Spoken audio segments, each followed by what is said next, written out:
Welcome back. Back with a half cup of coffee. I'm not sure why we can't get to a full cup, but at some point you quit asking questions and just go with the flow. So this video about expat teachers and opportunities and jobs here in Southeast Asia. I'll try to cover the different opportunities available in the countries and what you might find. So if you follow my videos, I said I was going to go over to Vietnam and look at what would be available in the way of jobs, try to find a teaching job. As up to that point, I had only been approached on a few occasions, people asking me if I want a job, because they're after Americanos, right? There's a lot of people that speak English, and Filipinos come to Vietnam, teach English, which is quite common. People from the UK, but the number one is the Americans. Why? Because I suspect they want to do business with them. So they want to have that Native American tongue, right? I guess. I don't know. I don't even know what I'm saying. But, and I suspect from learning Spanish or learning as much Spanish as I know, which I don't know how much Spanish I know, but started dating this girl with, she had a few words of English, very similar to what I had in the way of Spanish. And we met, and that was when I learned the word gawama, which was a 40-ounce of beer. And I invited her back to my apartment to smoke some weed. And she was down, of course, but she was more interested in the 40-ounce. So, of course, I went and got her a Tecate, and we hung out for a few days. And that led to about 2 years. And my point behind this is I discovered the Americans speak quite a bit of slang, a lot of sarcasm, a lot of dual meaning situations, and this is probably why they're looking for the Americans. So I went over there, and I had a few contacts. People give me business cards or took down my email, and we've kept in touch. I've get a lot of email, many people that I can't even follow up with just because of the time just to respond. But I respond to a few emails, got a few meetings. There are opportunities in Vietnam. Probably the best way to explain this is, of course, I'm not a teacher. However, I would be able to get a job. And so it kind of works like this. You have the people that come, have a background in teaching, and can get the top tier jobs. And make, I don't know about decent money, but pretty good money for what it is. That backed with, cost of living is very reasonable in Vietnam. So, many do all right. But what I hope to talk to people about is more the realities of the situation, because I had a buddy over there who taught. Nice guy. You would never think he was a teacher. I was shocked. Actually, once I found out, I was like, oh, okay. And then he was like, oh, you should check it out. He introduced me to some of the other foreigners over there, and they were like, hey, yeah, you should do this, da da da da da. And then I walked into the classroom, and it was him and a teacher assistant, which was fluent in English and Vietnamese, and then all these kids. Now, again, kind of backing up a little bit here, there's lots of opportunities, right? Just like, in the US, oh, I want to learn Spanish. Well, probably the best way to learn Spanish is to go to Mexico and spend some time in Mexico. Like me, I had a girlfriend, so we were constantly having exchanges, constantly being tested, ordering coffee. I order coffee, they didn't get it, and I'm like, why? Or I'd order coffee, and they clearly don't have any clue what I'm saying. Listening to music and, different pitches, there are some people that speak Spanish. It almost seems so clear that they might as well be speaking English. Other people speak Spanish. A lady asked me one time, was this my umbrella in Spanish? And I just couldn't understand what she was saying, not even one word. So it was one of those things where, these apps come out and stuff like that, and it's hard to get to any, level of conversational in another language unless you're there. Strangely enough, I have very little when it comes to Vietnamese. However, I started to pick up a few things. It's a very tough language. That with Thai and of course, here in Cambodia, very tough. And I'm not claiming to pick up any of that, but probably spending outside the Philippines, Vietnam being the second place I've spent the most time there, started to pick up a few things. So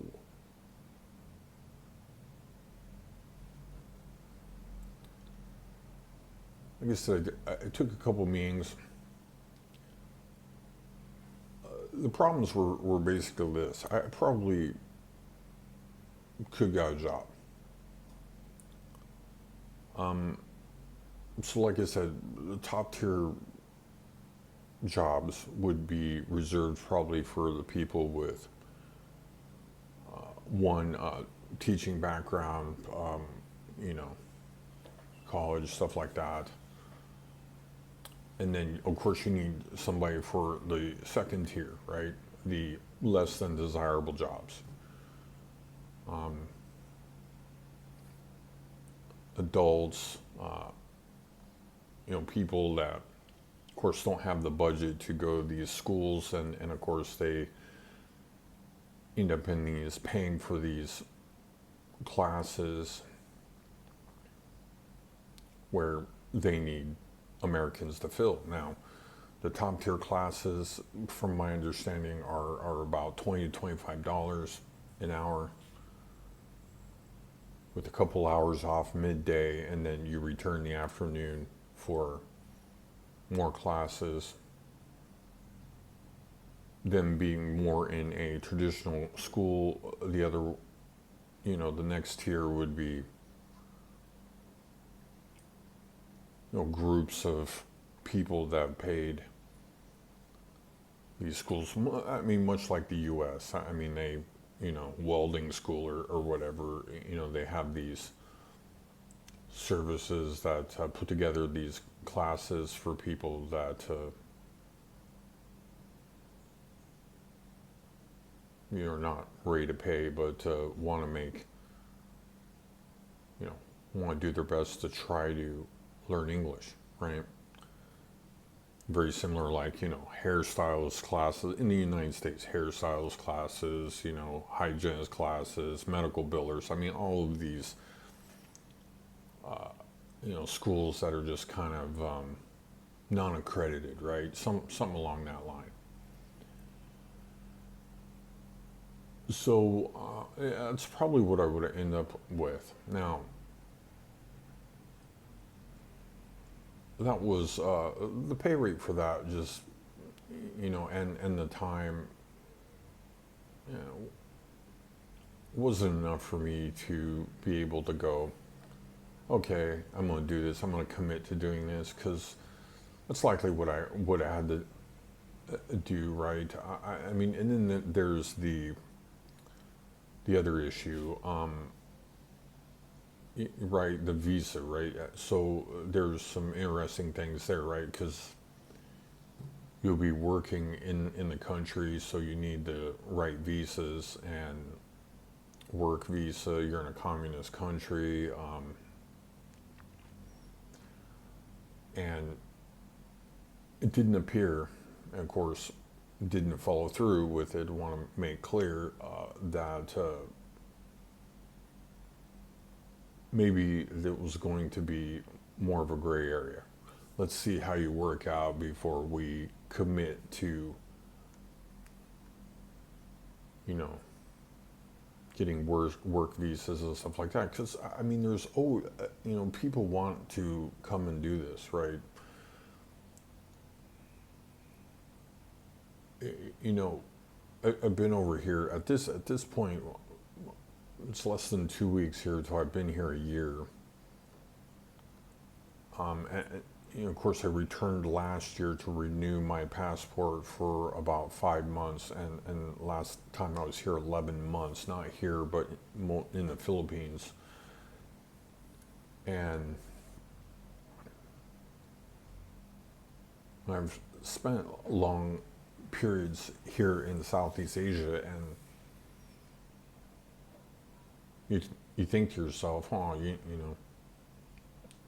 make things a whole lot easier if I could get some sort of income, right?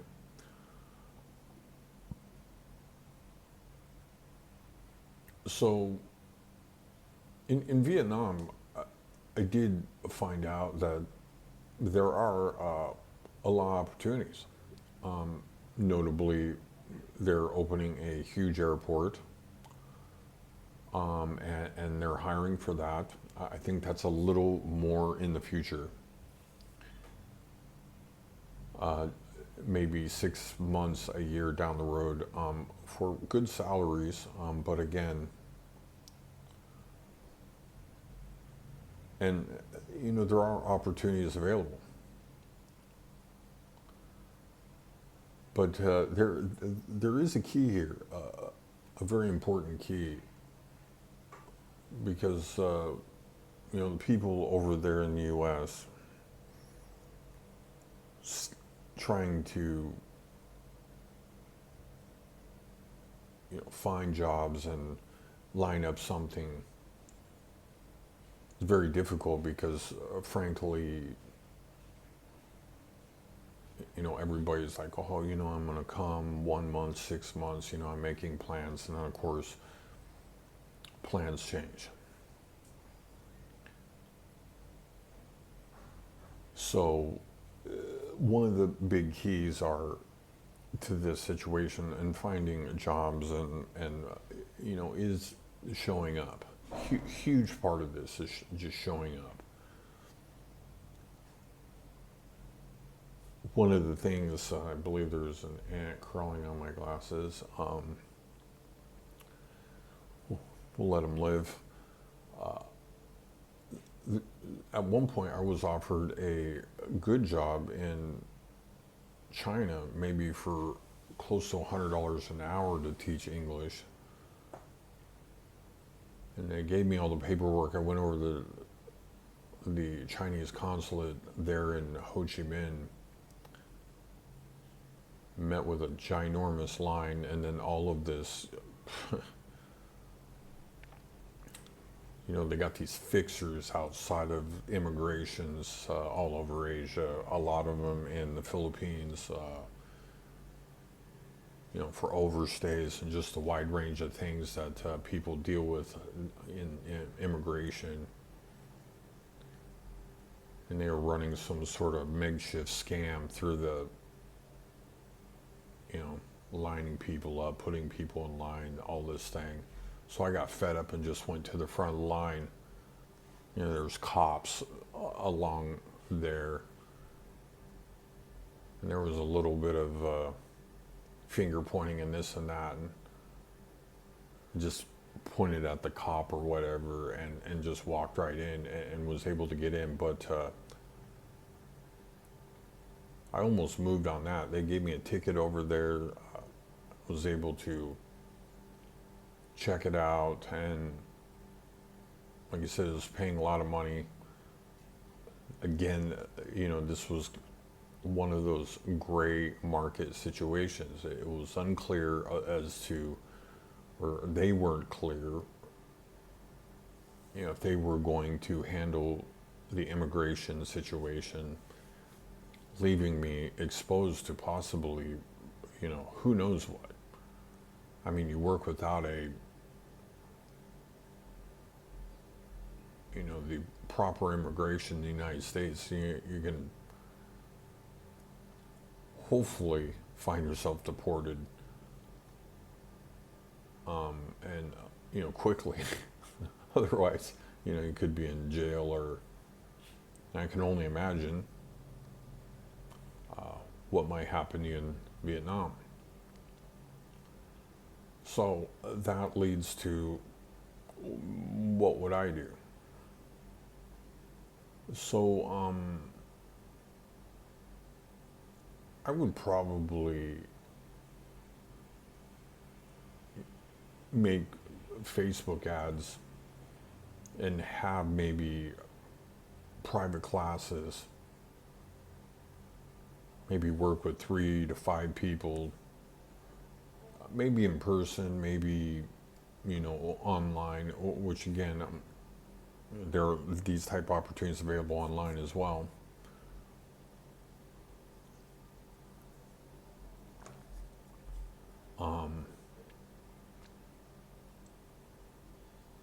For $20 per session, I think you'd probably do better.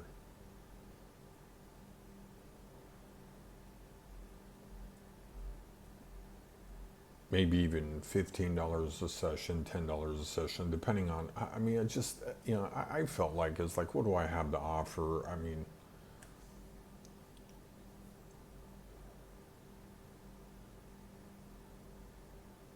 could other than speaking English, could I help somebody, learn English? It's funny because, these apps, right, they have all these apps that claim, oh yeah, speak English or speak whatever language, 15 minutes like a local, and stuff like that, which is, mostly bullshit. And many times, like I said earlier, being in the place, like you flip this around, right? If you're Vietnamese trying to learn English, what are you doing? You're looking for an English person to test your English on, right? You know, you're learning Spanish. Of course, a lot of people in the United States speak Spanish, so you're always trying to test your Spanish. Well, Vietnam is the same way. I mean, they're trying to learn a little bit of English to be able to help themselves. Taxi drivers, people working the front desk will be willing to test their English on you, not really trying to speak Vietnamese or whatever. So that being said, what opportunities are available? I mean, so there are jobs in Vietnam. There's that. However, maybe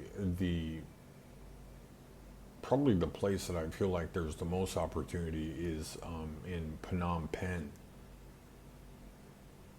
Phnom Penh, Cambodia. There's a lot of jobs for Americans, maybe even paying better, and the immigration is easier.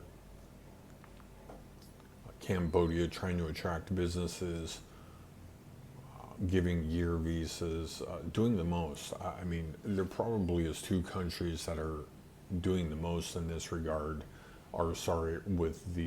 Let me back that up. There are two countries in the area that are the easiest as far as immigration, one being Cambodia and two, the Philippines. Philippines, you can basically show up on a tourist visa, convert that, or keep extending that for a year, maybe up to 3 years. In my case, I was able to extend for 11 months. They did take me into the office. I met the director of that satellite office, and she did talk to me, but she still wasn't willing to not renew me. And I talked to many foreigners that had been there for years, and even a Russian guy, 3 years. So there was very friendly. This place as well, however, you cannot convert the tourist visa. You're only able to extend 1 month, but the ordinary visa, you could take out 3, 6 months, additional months, even up to a year. Price tag is a lot more, but still, it's pretty good. Vietnam kind of expanded their 1 month to now a 3 month, and so there's some longer stays there. However, Thailand, my feeling about Thailand is, and of course, it being the most livable of the three, of the three, and the most desirable place to live. The cost is high. I don't even look at living there. I just enjoy the time I'm there and then move on. Get a free 30 days. I don't believe there's any situation where you can extend. But